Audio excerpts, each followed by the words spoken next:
Deixa eu dar um exemplo aqui concreto, para ver se eu estou entendendo. Eu resolvo abrir uma fábrica de biscoito. Perfeito. Ou uma fábrica de iogurte.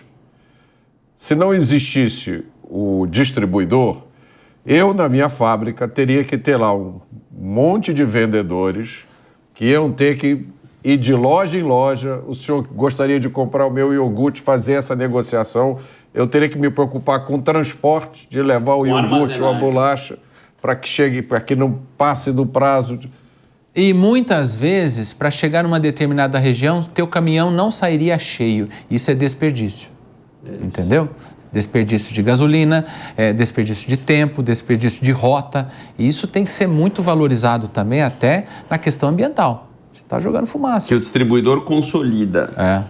Pegando o teu exemplo, você fabrica iogurte, o outro fabrica qualquer outra coisa. O distribuidor vai pegar o que você fabrica, mas o que o outro fabrica, mas o que o outro fabrica, vai pegar 5, 6 fábricas, vai consolidar e vai otimizar a armazenagem, a venda, a entrega de 5, 6 pessoas e vai ganhar escala para vender numa determinada região.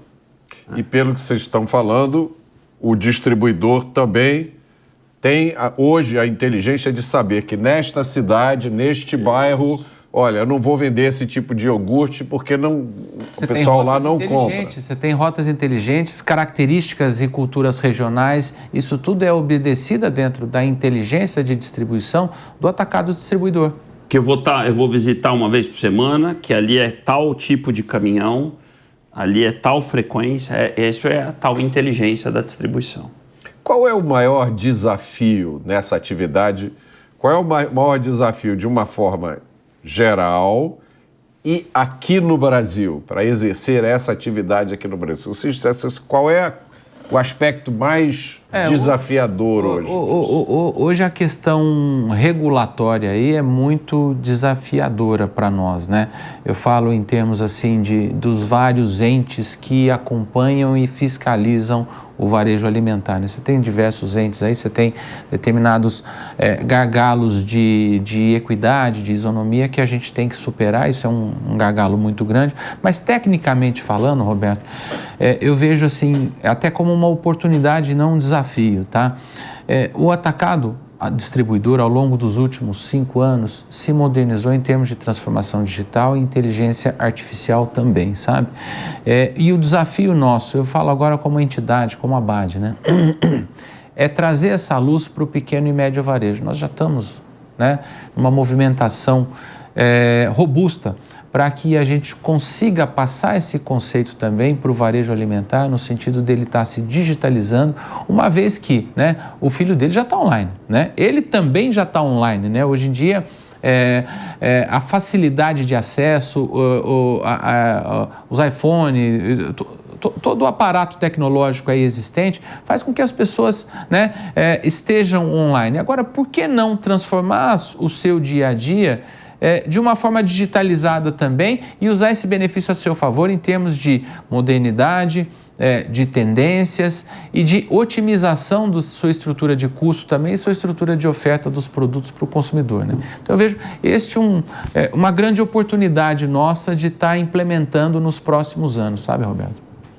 É isso mesmo, acho que o desafio, tem um conjunto de desafios que são conjunturais, né, que tem a ver com a reforma tributária, que a partir do ano que vem começa a ser implementada aos pouquinhos, né, em 26 a gente já começa a ter alguns primeiros capítulos, né, que mexe um pouco com essa dinâmica, e depois você tem desafios técnicos, como o Leonardo colocou, o principal deles tem a ver com tecnologia, que tecnologia naturalmente ela vai do grande para o pequeno, né, então, como eu já coloquei anteriormente, acho que a tecnologia teve uma aceleração na pandemia, que eu tenho mencionado que a pandemia acelerou anos em alguns meses, então a pandemia trouxe uma aceleração muito grande nessa transformação digital de todos os elos da cadeia, né? A indústria, o atacado, a distribuição e o varejo, mas a gente ainda tem muita coisa que pode ser feita. Eu quando vou fazer compras, eu vejo no meu bairro, tem supermercados grandes, né, tem supermercados médios e tem aqueles supermercadinhos pequenininhos, que são 2 portinhas, que eu não consigo ver nenhuma tecnologia ali dentro. É isso mesmo o cenário? Tem essa diferença? Essa é a oportunidade que nós estamos dizendo. Essa é a oportunidade de categorização das lojas, de colocação das tendências dos lançamentos e otimização dos espaços, né? Existe uma ciência por trás desses espaços alocados do varejo alimentar. Por isso que as fileiras do supermercado estão toda hora mudando. É isso aí. Mas já tem um pouco, eu diria. Quer dizer, esse supermercado pequeno que você está relatando é verdade, mas ele já tem uma nota fiscal que é eletrônica, né? Não é mais possível que ela seja analógica. Então, isso exige que ele tenha os checkouts que a gente faça, né? Que são eletrônicos. Ele provavelmente, com algumas indústrias / distribuidores, né? Se indústrias hoje cooperam com os distribuidores atacadistas, ele tem alguns pedidos que são eletrônicos através de aplicativo, porque o dono desse pequeno supermercado, ele provavelmente tem um smartphone, né? E há todo um conjunto de incentivos para que ele faça o pedido com apoio de aplicativos. Então, há uma agenda, como o Leonardo colocou, da cadeia para que ele se digitalize. Apesar de aparentemente a gente olhar para o ambiente analógico, tem uma onda para que ele se digitalize e a eficiência possa trazer mais produtividade. Deixa eu perguntar uma coisa para vocês. Tem uma coisa nesse supermercado que é o que eu gosto mais de ver, eles colocaram, que é o checkout. Você faz o checkout. Self-checkout. Né? Self-checkout. Eu olho para aquilo ali, assim, às vezes eu vejo vantagem quando as filas estão grandes nos caixas, mas aí eu ainda acho um troço que me dá mais trabalho do que eu gostaria. Funciona isso? Funciona bastante. Tem sido uma solução para as nossas operações, tá? Não sei se você se lembra, nós tivemos em novembro lá com o presidente da República e uma das falas nossas foi justamente a carência nossa de mão de obra, né?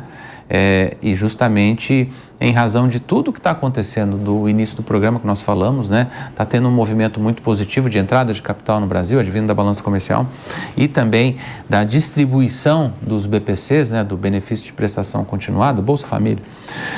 Isso faz com que a taxa de desemprego diminua sobremaneira, né? E a taxa de desemprego, todo mundo aqui sabe que não é o índice justamente o índice de procura de emprego que diminuiu e não a pessoa que está desocupada na totalidade, né?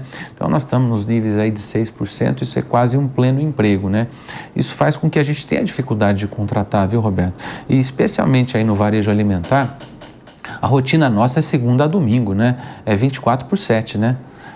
Muitos aí varam o dia trabalhando. Que é uma das coisas que eu não valorizava até quando veio a pandemia e começaram a restringir os horários do supermercado, né? Isso é uma das coisas que a maioria das pessoas não valoriza. Qualquer hora do dia e até tarde da noite, você quer comprar uma comida, tem lá a comida que você quer a um preço razoável. Mas aí eu vou chegar no ponto do self-checkout para te responder e falando sobre a questão do emprego, né, Roberto?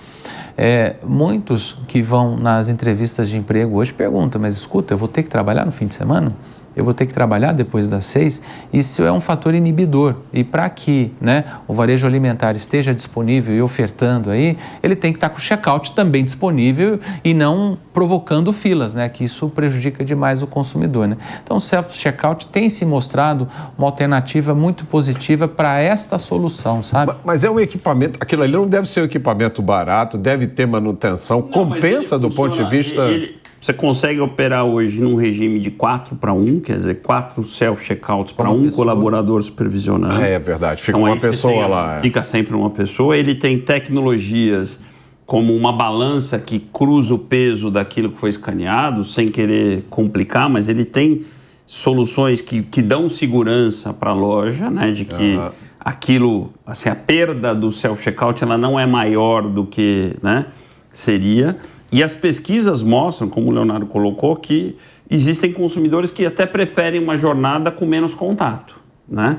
A gente brinca que tem consumidor de todos os tipos e formas, né? Tem gente que gosta de uma conversa e tem gente que prefere não falar com ninguém, né? Deixa eu pegar aqui minhas coisas e passar rápido sem falar com ninguém. Então, as pesquisas mostram que tem gente que prefere uma jornada de compra, mas sem conversar com ninguém. Então, tem funcionado bem, tem aumentado a participação. Nas lojas que tem o self-checkout, a participação é grande, lembrando que ele funciona naquela jornada de menos itens, né? Ninguém vai passar com um carrinho cheio ali. A compra que a gente chama de abastecimento, ela não passa por ali, ela tem que passar por um colaborador, mas ela tem ganhado bastante espaço no Brasil, sim. Ele custa mais caro, sim, que um checkout normal, mas a conta dele ela é bastante positiva. Você fala 1 para 4, né? Esses 4 teria que cada hora teria que ter mais um, né? Entendeu? E você estava falando da questão do treinamento, né? Eu estava me lembrando aqui. Tem dias que eu chego no mercado, pego as coisas e fico horas na fila, porque tem uma pessoa lá que parece que está funcionando em câmera lenta. Uhum. Tem outros dias que você pega uma pessoa que ela vai e a fila... É um problema sério. A questão da produtividade, né, que a gente fala, né? Agora, deixa eu trazer um assunto aqui complicado, que é o aumento do preço dos alimentos. É um assunto sobre o qual se fala muito, mas não se esclarece. Eu queria perguntar para vocês, primeiro, qual é a causa real do aumento do preço dos alimentos? E segundo, qual é o impacto disso na indústria, no varejo? Tá. Bom, a gente não pode considerar pontualmente alguns alimentos e que tiveram problemas de safra ou, caso fortuito, força maior, que fizeram com que o preço disparasse. Por exemplo, o chocolate, por exemplo, o ovo ou, por exemplo, a carne, né? O café também. Ou o café, tá? Questão de safra, né? Questão de quebra de safra. Isso atrapalha demais, é oferta e demanda na veia, né? Isso aí não é inflação. Não, isso não é inflação. Variação. Agora, o que tensionou muito o final do ano passado, que inclusive provocou uma ida de todo o setor alimentar para conversar com o presidente da República, foi justamente a pressão inflacionária geral, generalizada no canal alimentar, né? Isso adveio de uma disparidade que houve no final do ano do real para o dólar. Isso faz com que todos tenham que repor seus preços. Vamos lembrar, né? A indústria, grande parte da indústria são multinacionais. Ela tem os seus resultados aqui medidos em dólar. Grande parte das embalagens são medidas no mercado internacional. Você pega o papel ondulado, cresceu nos últimos 12 meses aí 12%, tá bom? Você pega a folha de Flandres, você pega o alumínio, agora está com uma pressão inflacionária muito grande, o plástico também.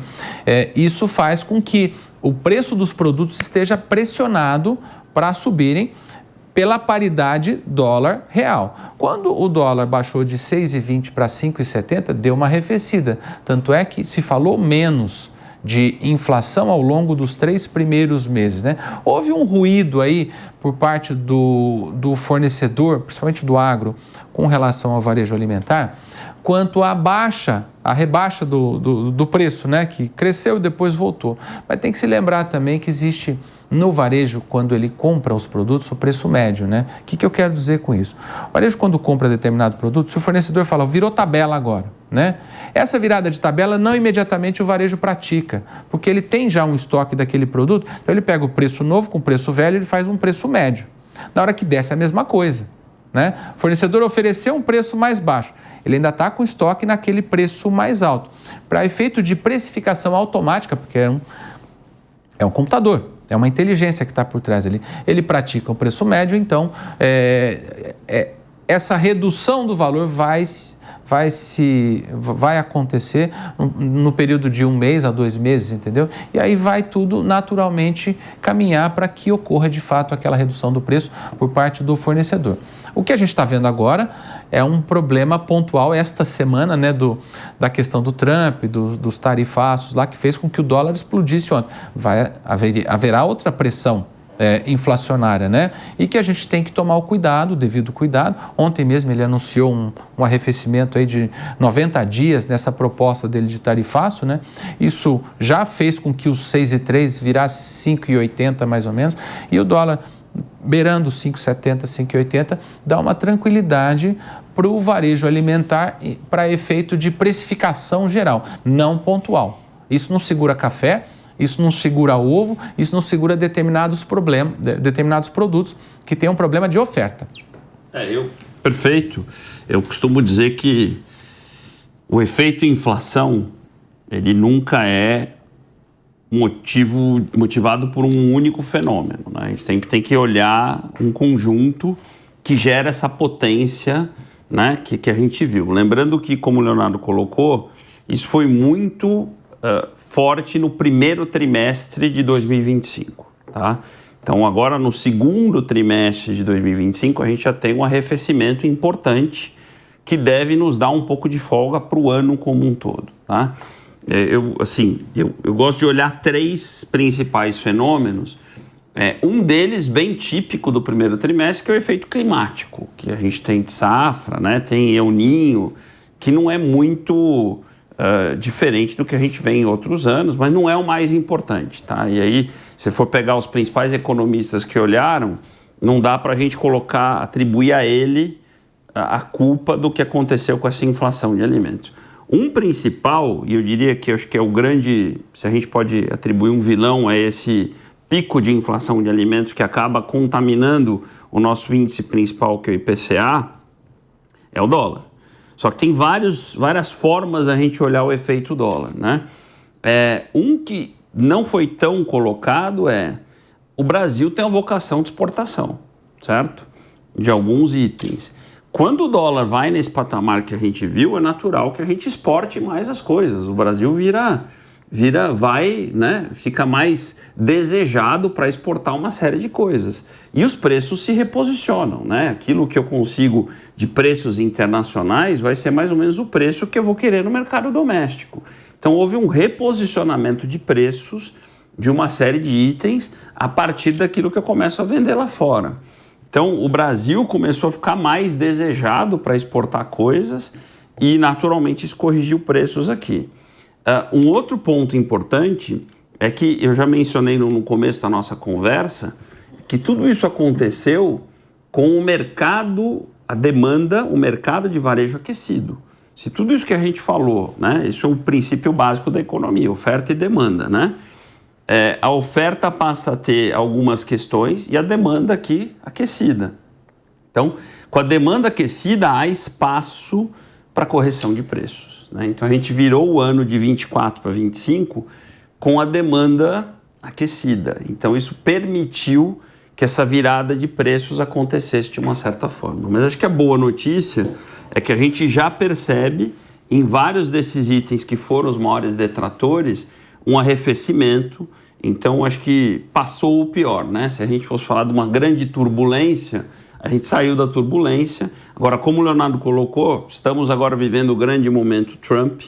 É importante entender aonde isso vai dar, que movimento isso vai ter, tanto nas tarifas quanto no câmbio, para entender se estamos diante de uma outra nuvem que pode trazer um outro efeito sobre a questão da inflação.